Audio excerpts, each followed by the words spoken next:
Stephen Colbert paced backstage with his signature cards in hand reviewing the structure of the evening show. Elon Musk was already in the building, but the mood around the studio had shifted ever since his name appeared on the lineup. Elon had a reputation for unpredictability, brilliance, and at times arrogance. His recent controversial remarks on social media had stirred strong reactions, and Colbert was known to challenge ideals when they clashed with reason or decency. The producers debated how far the host should go, but Stephen insisted he would ask what needed to be asked regardless of where it might lead.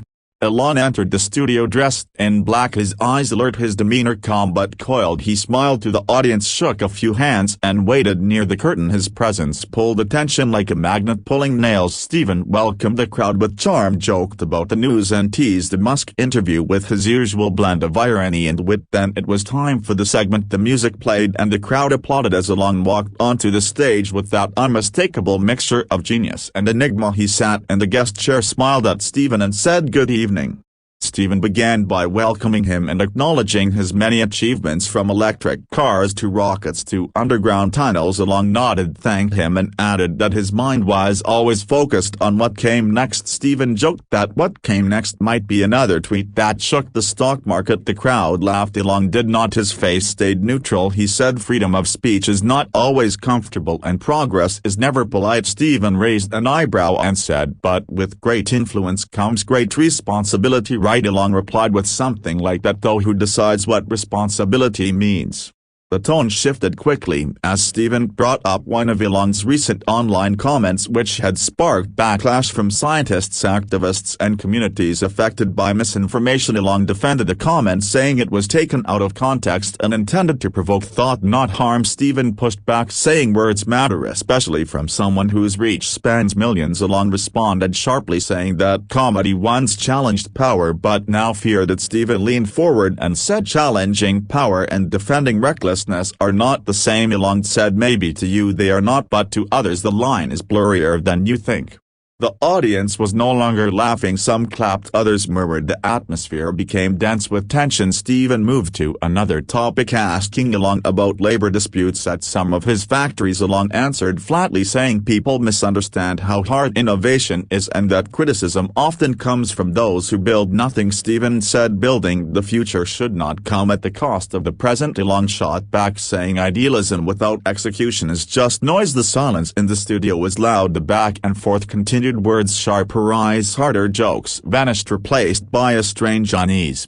Stephen asked if Elon believed in regulation. Elon replied that he believed in evolution and that regulation often slows it. Stephen said sometimes evolution without ethics leads to extinction. Elon smirked and said maybe extinction is necessary for real transformation. Stephen paused, measuring the gravity of that sentence, and said that is the kind of logic that justifies chaos in the name of brilliance. Elon said, "I never claimed to be safe, only effective." The audience shifted again, unsure whether they were witnessing philosophy or provocation. The line between them was thin and breaking rapidly under the weight of the exchange.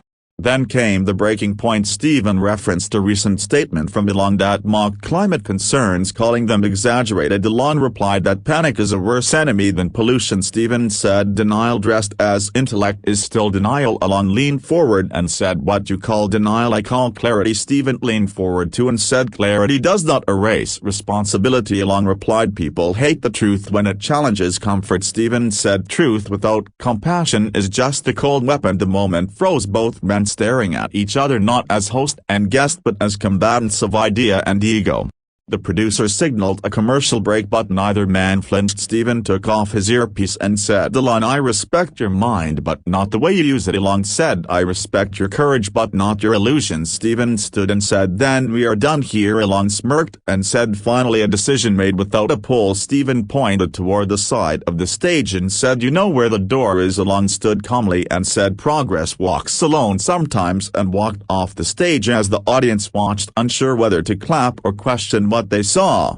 The show cut to commercial mid-step, and when it returned, Steven addressed the audience directly with no jokes, no script. He said, "We live in strange times where intelligence and integrity are often treated like enemies. We cannot afford to treat platforms like playgrounds for ego and provocation. We must demand better from the minds shaping the future. Even if they build rockets to the stars, they still answer to the gravity of decency." The crowd applauded, uncertain but grateful for the clarity. A moment that started as entertainment had turned into something far less polished but far more real. News broke immediately across platforms. Musk removed from Colbert show went viral within minutes. Opinions split wide. Some said Steven was too aggressive. Others said Elon deserved to be challenged. Elon himself tweeted only 3 words after the show, "Ideas resist cages." That tweet alone sparked 1,000 debates, articles, think pieces. Fans of both sides digging trenches around principles misunderstood or misused. Video clips flooded feeds. Walkouts stared down. Phrases like "truth without compassion" and "progress walks alone" became meme quotes overnight. Some cheered, some sighed, some simply watched again, trying to decide what had actually happened and why.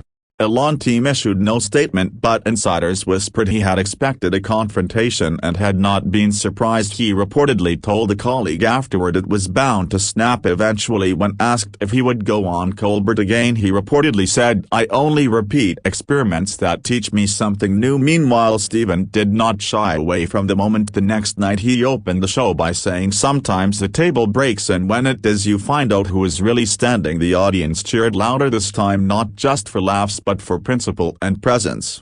Cultural critics jumped in, calling the clash a symbol of the deeper rift between logic and empathy, between innovation and accountability, between futurism and the moral weight of now. Some said it was theater, some said it was warning, some said it was truth trying to find shape in a storm of personas. More than a show, it became a case study in communication power, ego, and the limits of unscripted honesty. The network released no apologies but quietly adjusted future booking policies. Musk was not banned officially, but the silence around him became its own kind of boundary.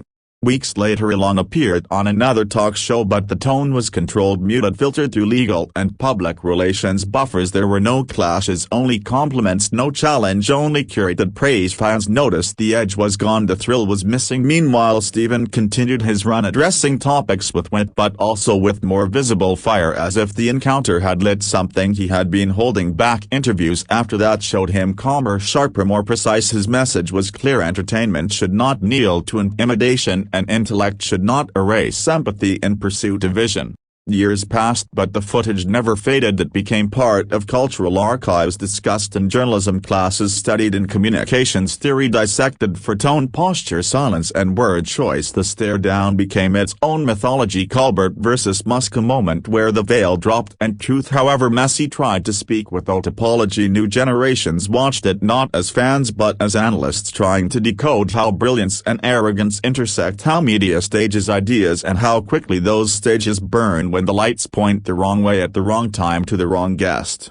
In the on, no clear winner emerged. Elon kept building, Steven kept speaking, the world kept turning, but something subtle had changed. Trust in conversation became more fragile, authenticity became more precious, audiences became more alert for moments that felt unfiltered, real, charged with the energy of unscripted consequence. The moment lived on, not because it was dramatic but because it revealed how much drama already lived beneath the surface of our smartest man. When progress and principle collide, the fallout is not a headline, it is a mirror, and everyone watching sees a different reflection staring back.